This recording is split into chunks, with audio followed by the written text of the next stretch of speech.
these same criminals that we are taking off the streets that you see on these screens behind us. This victim was Rachel Morin. She left behind 5 children. Let me say that again. She left behind 5 children after she was killed by an illegal alien from Central America. He decided to murder her and hide her body in a culvert. Oh, wait a second. That was after he raped her. She's separated permanently from her 5 children. Let me say that again. Separated permanently from her 5 children. Why isn't that reported on? Very little reporting in the local news media or the news media on those types of situations. Now, I would call this the DSP syndrome. That's a term that I made up. I'm not a medical doctor. I'm a Border Patrol agent. It's called the double standard phenomena. Say that again. The DSP is the double standard phenomena. We see this quite often, the DSP. American citizens that are arrested daily. Here in Minneapolis, are they separated from their children and families? Absolutely, as they should be. Criminals face consequences. Criminals face consequences. But yet that double standard does not seem to apply to illegal aliens. Why is that? Perhaps someone could detail that for me, because I don't quite understand all the parameters involved in the DSP, the double standard phenomena. So, as we continue this mission here in Minneapolis, we will continue to take these bad people, bad things off the streets, despite the DSP, the double standard phenomena, despite the false narrative reporting by many news media outlets. We will continue unabated in our mission to ensure there are no more Rachel Morins separated from her 5 children. And I'll close by saying organizations, victims rights organizations. What about the angel moms? That one's one that's never reported on. How many victims do you need before an organization like that pops up? It's not 1 or 2, I can guarantee you that. Look at MAD, Mothers Against Drunk Driving, from back in the 80s and 90s. That organization popped up because a lot of children were getting killed by drunk drivers. Well, what about the angel moms now? How many victims of illegal aliens that should not be here in the United States are causing family separation for American citizens that's not reported on by most news media outlets? How many does it take? I'd like to ask, excuse me, PBS or CNN or any of the other outlets, how many? How many does it take? I'd love that question. There's another phenomenon there. I would love that question answered. But the fact of the matter is we do have angel moms, a lot of them, unfortunately. It's very heartbreaking to meet them, although they're not reported on very much. Heartbreaking. But we're here to ensure there are no more angel moms. We don't want more angel moms, and that's why Marcos and I are here, U.S. Border Patrol, ICE, and those allied law enforcement teams. We're going to take, again, these criminal aliens off the streets that you see behind us and that I've shown you this morning. We're going to take them off the streets wholesale. It's on. We won't quit. Thank you for your time this morning. I'll introduce Mr. Marcos Charles. Marcos? Good morning. Thanks, Commander Bovino. Thank you all for being here to get the real facts of what ICE federal partners are doing in the Twin Cities. For us, every day is about public safety, not politics. It's a shame to see politicians and activists spreading fear in their own communities by creating a false narrative about what we do and who we are and who we arrest. The media and political activists have tried to deceive the American public about ICE and our operations. Yet again, they have failed, but the truth matters, and I'm here to tell you the truth about what we do. This week, ICRO conducted targeted enforcement operation to arrest Adrian Alexander Conejo Arias, an illegal alien who was released back into the interior of the United States by the previous administration. When officers approached Conejo Arias, he and his child were in a vehicle. Arias fled from law enforcement on foot, abandoning his child in the middle of winter in a vehicle. One of our officers stayed behind with that child while other officers apprehended his father. After conducting the arrest, my officers stayed with the child. They cared for him, took him to get something to eat from a drive-through restaurant, and spent hours ensuring he was taken care of. Again, my officers did that, not his father. My officers did everything they could to reunite him with his family. Tragically, when we approached the door of his residence, the people inside refused to take him in and open the door. Let me say it again. They saw the young boy and they refused to open the door and take him back.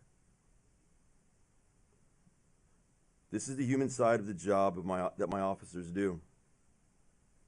They are family men and women. They have children of their own. They sacrifice everything for their families. I know for a fact that they were heartbroken to see the child's own family leave him behind. Fortunately, Conejo Arias eventually requested that his child stay with him. We do everything in our power not to separate families. So they took him back together to Minneapolis, here to the city, to the ICE facility for processing, and now they are being well cared for at a family residential center, pending their immigration proceedings.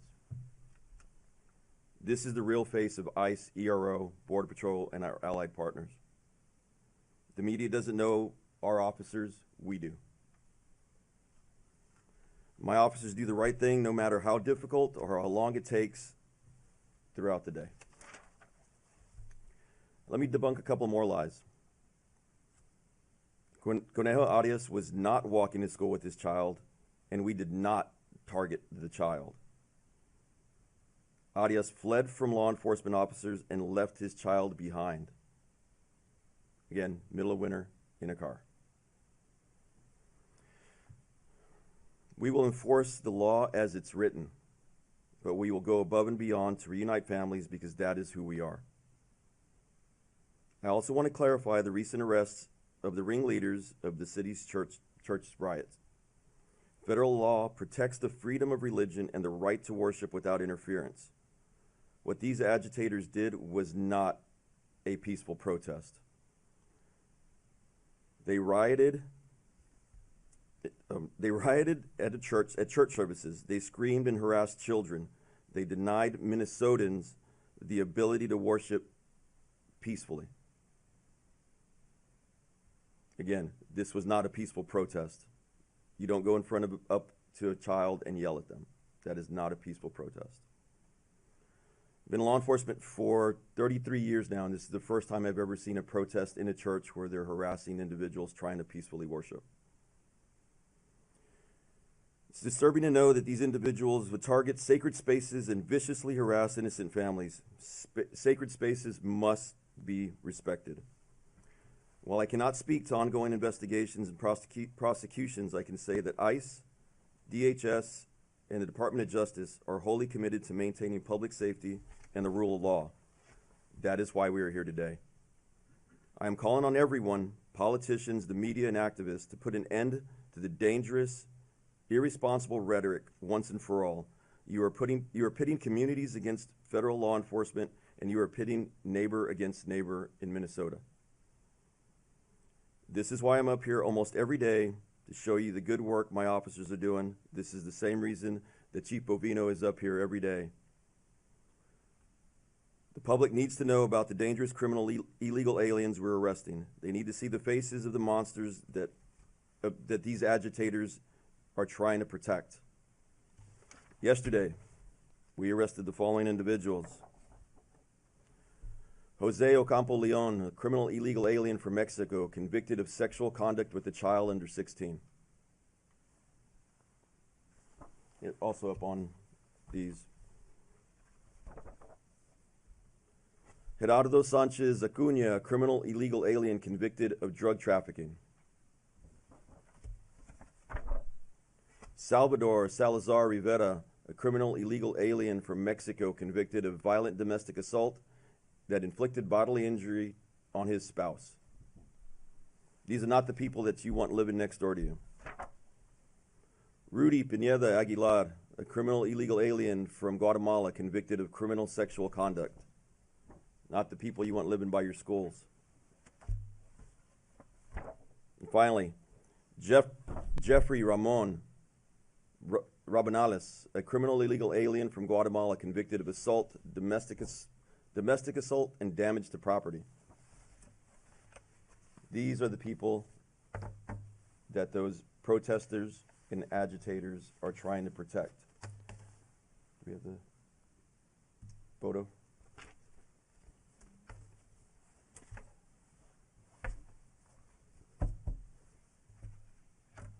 Moments ago, a group of agitators, a U-Haul van filled with shields.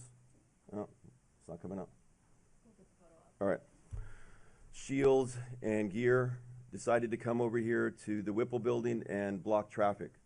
They are currently trying to impede us from getting out of the building and going and do our mission.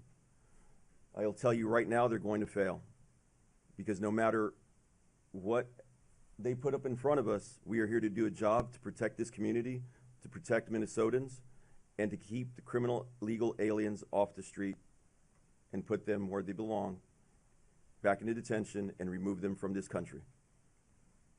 Thank you, guys. Take questions now. All right, we'll start from here and we'll go down and then we'll get questions. Appreciate you taking our questions. You talked about specifically 5 of the people or so that were up on the slides. For people that are just watching this and just see faces on the slides and no names and just the country they're from and the fence, how do you build trust in the community with some that might be skeptical when they don't know who these people are and don't know everything about the people that you're taking into custody? We're relying on you guys to put that message out. We put these slides up for you so you can get the message out to the public of the good work that our men and women are doing. Next follow-up real quick. Sure. The people that you've taken into custody, you talk about the worst of the worst that you call them. What about the other people? Are you taking people into custody that don't have criminal past, like the people you've talked about? Are there people that are going through the green card process, the asylum process? Are those people being detained now too during the surge? I will tell you this. We operate through intelligence and targeted enforcement. We are looking for certain individuals. As we are looking for these individuals, if there is somebody that is illegally in the country and amenable to removal from this country, we will arrest them. So some may not have a criminal past, a violent criminal past. Like Correct. You're Correct. those people in custody too. Yeah, because every day that they're here, they are committing a crime. They may have been here 20 years, but that means for the last 20 years, they have failed to do it the right way. And every day that they're here, they are here illegally in the United States. Now, we are not targeting those individuals, but if we come across those individuals in the course of our duties, we will arrest them. All right, next question. Yesterday, Minnesota's corrections commissioner shared videos of inmates being transferred, handed over to federal agents, and he says he can't find a single case where the DOC failed to honor the ICE detainers when someone finishes their in-custody state prison term.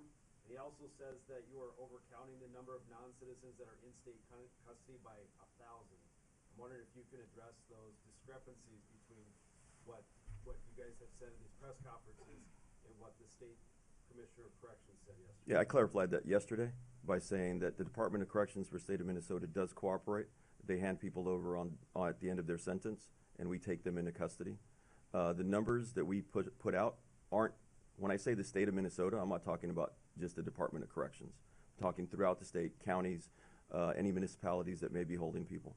So he did say that there are about 207 in prison and 94 in county jails to make 301 total. I believe the numbers you guys were giving were more like 1,300. Mhm. So what's the discrepancy? The discrepancy is that he's Department of Corrections and we're Immigration Customs Enforcement with better databases than he has as far as who are out in custody. In the state custody though, in county custody? Throughout the United States. So the numbers I gave you were for Minnesota, correct. But our stats, our detainers are the ones that we count. We don't go into DOC data and count their data. It's not our data. Our data shows that we have over 1,300 In Minnesota. in Minnesota. Next question. Just a few questions on the 5-year-old, and I'll rattle them off quickly and I'll repeat them if need be. Does the father have a criminal record? What charges was he arrested on? What's the son's legal status and immigration history? And what can you tell us about any ICE interactions with the mother as well as her legal status and immigration history? That was pretty fast. Can you Yeah. Let's start with the first one. Does the father actually have a criminal record? And if so, what charges was he arrested on? I will have to get back to you with any of this in-depth criminal history, but he was in the United States illegally, and I believe he'd been ordered removed. I'm from the AP, your press people do have my contact Yep. information. What's the son's legal status and immigration history? The family came across as a family unit illegally a few years back. I can't get the date off the top of my head.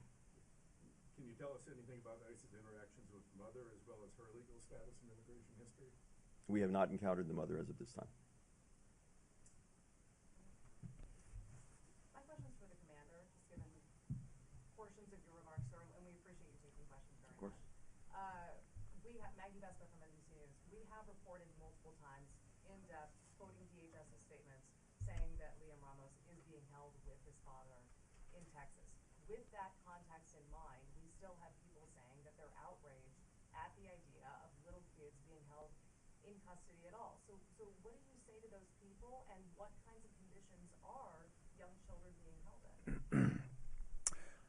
As far as that family has not been separated, so it goes back. I said we reported that. Yes. So even with that in mind, he's in custody, being detained in Texas with his dad. Yes, with his dad. So that goes back to exactly what I just said. Is many American citizens are separated when they're arrested, say by Minneapolis Police Department or any other police department. They are separated from their children when they're arrested. So take a look at what's happening here with this particular case. They're not being separated. That child is in the least restrictive setting possible. When I say that we're experts, both Border Patrol and ICE, in dealing with immigration cases that involve children, probably the most experienced anywhere in the United States by any domestic law enforcement agency. I know that in my particular Border Patrol sector, that saw thousands of individuals coming across the border during that last administration, including hundreds of children. I remember our agents in the back parking lot playing soccer matches with those children in the back parking lot. I challenge any other law enforcement agency anywhere nationwide to show me the fantastic care that ICE and U.S. Border Patrol provide children. Don't come across the border illegally, especially don't commit crimes, or there will be consequences. And American citizens face it. So, the law is fair and firm. If I may follow up, you said he's with his family. Another way of looking at that might be that we don't imprison or detain American children, penalizing them for the actions of their parents. So what do you say to those who are troubled by the contrast? They see a child in custody, American kids don't endure that. Well, I don't think there's a contrast, and the child could be without his parents somewhere, perhaps in social services care somewhere, and that's what we see oftentimes by children that are trafficked across the border. It's heartbreaking. They're not with any family. They're with social services or Office of Refugee and Resettlement. So the child is in the least restrictive setting with a family member. I don't think it gets any better than that. And as far as the care, the best care that I've seen is ICE, U.S. Border Patrol, and the way we treat those illegal aliens that come across the border. Can you give any details as to what that facility is like? Like what's the kid's life like? I'll let Marcos talk about it. It's an ICE facility, not a Border Patrol facility, sir. So our family residential centers, I had the privilege of working in one back in 2015. So I can tell you firsthand, they get top-notch care. They have medical care. The food is good. They have learning services. They have church services available. They have recreation. They have special caregivers to see to the needs of the children and the mothers or families that are there. It's better. Honestly, it's better than social services. So I mean, like if we sent the kid to DSS, it'd be way worse off than being there with their parents in an FRC. All right. That's all the questions. Thank you, guys.